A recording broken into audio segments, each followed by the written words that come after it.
बहुत से लोग ऐसा बोलते हैं कि महारथी कर्ण ने पीछे से अभिमन्यु के धनुष को काटकर छल से अभिमन्यु का वध कर दिया था। तो आज हम इस वीडियो में जानने वाले हैं, क्या सच में महारथी कर्ण ने अभिमन्यु के धनुष को पीछे से काटा था और क्या कर्ण ने छल से अभिमन्यु का वध किया था कि नहीं। तो ये सारी बातें आज हम इस वीडियो में जानने वाले हैं। तो चलिए ये वीडियो शुरू करते हैं।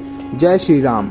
सबसे पहले बात कर लेते हैं, क्या सच में महारथी कर्ण ने अभिमन्यु के धनुष को पीछे से काटा था कि नहीं। पहले हम जान लेते हैं अभिमन्यु के धनुष के बारे में। तो अभिमन्यु के पास स्वयं देवों के देव महादेव का रौद्र धनुष था, जो कि उनको भगवान बलराम ने दिया था। आजकल बहुत सारे टीवी सीरियल्स और मूवीज में ऐसा दिखाया जाता है कि सूर्यपुत्र कर्ण ने पीछे से अभिमन्यु के ऊपर तीर चला के उनके दिव्य रौद्र धनुष को काट दिया था, लेकिन ऐसा बिल्कुल भी नहीं है। ये पूरी तरह से झूठ है, ऐसा कुछ भी नहीं हुआ था।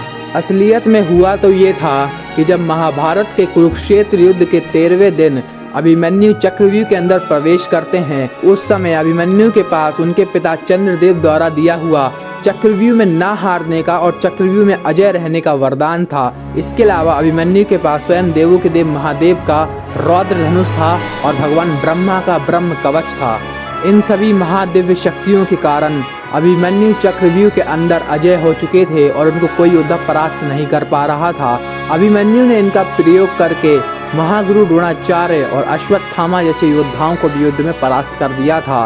और फिर जब अभिमन्यु ने पूरे कौरव सेना के सभी महारथियों को युद्ध में परास्त कर दिया था और वह सभी महारथी आपस में मिलकर भी अभिमन्यु को रोक नहीं पा रहे थे, तब महागुरु द्रोणाचार्य महारथी कर्ण के पास जाते हैं और उनसे अभिमन्यु को रोकने का निवेदन करते हैं। वे कर्ण से कहते हैं कि हे राधेय, संसार में ऐसा कोई योद्धा नहीं है तुम्हारे अलावा जो अभिमन्यु को रोक सके। तीनों लोकों में तुम इकलौते ऐसे योद्धा हो जो अभिमन्यु के उस दिव्य रौद्र धनुष का सामना कर सकते हो।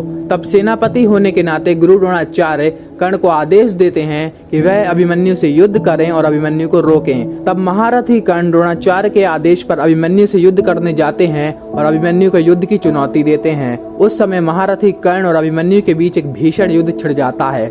भले ही अभिमन्यु के पास चंद्रदेव का वरदान ब्रह्म कवच और शिव धनुष था, परंतु वह महारथी कर्ण का सामना नहीं कर पा रहे थे।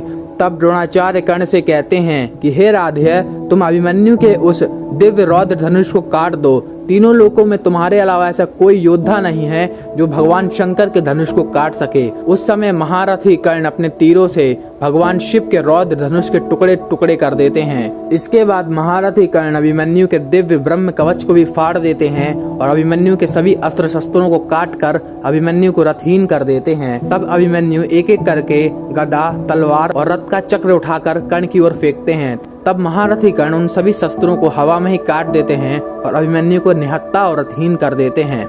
इसके बाद हमें टीवी सीरियल्स में ऐसा दिखाया जाता है कि सारी कौरव सेना अभिमन्यु को घेर लेती है और अभिमन्यु पर प्रहार करती है और अभिमन्यु को छल से बहुत ही ज्यादा घायल कर देती है और महारथी कर्ण अंत में एक तलवार उठाकर अभिमन्यु का वध कर देते हैं। लेकिन ऐसा बिल्कुल भी नहीं था, ये पूरी तरह से झूठ था। महारथी कर्ण ने कभी भी अभिमन्यु का वध नहीं किया था। असलियत में होता तो ये है कि जब महारथी कर्ण अभिमन्यु को परास्त करके अभिमन्यु को निहत्था और रथहीन कर देते हैं, उसके बाद होता ये है कि दुशासन का पुत्र दुर्माशन अपनी गदा उठाता है और अभिमन्यु की ओर बढ़ता है। दुर्माशन को अपने सामने आता देख अभिमन्यु भी पास पड़ी गदा को उठाते हैं और दुर्माशन से युद्ध करने लगते हैं। उस समय दुर्माशन और अभिमन्यु के बीच एक भीषण गदा युद्ध छिड़ जाता है। उस गदा युद्ध के दौरान दुर्माशन अभिमन्यु को परास्त कर देता है और अभिमन्यु के सिर पे गदा से प्रहार करता है, जिससे अभिमन्यु की मृत्यु हो जाती है। यहाँ पे आप देख ही सकते हैं कि महारथी कर्ण ने अभिमन्यु का वध नहीं किया था, बल्कि असलियत में तो दुशासन के पुत्र दुर्माशन ने अभिमन्यु का वध किया था, वो भी बिना किसी छल के। हमें टीवी सीरियल्स में ऐसा दिखाया जाता है कि अभिमन्यु का वध छल से हुआ था। असलियत में हुआ तो ये था कि दुशासन का पुत्र दुर्माशन अभिमन्यु को गदा युद्ध में परास्त कर अंत में अभिमन्यु का वध कर देते हैं, वो भी बिना किसी छल के। तो आपको ये वीडियो कैसी लगी कमेंट सेक्शन में बताइए। जय श्री कृष्णा, हर हर महादेव।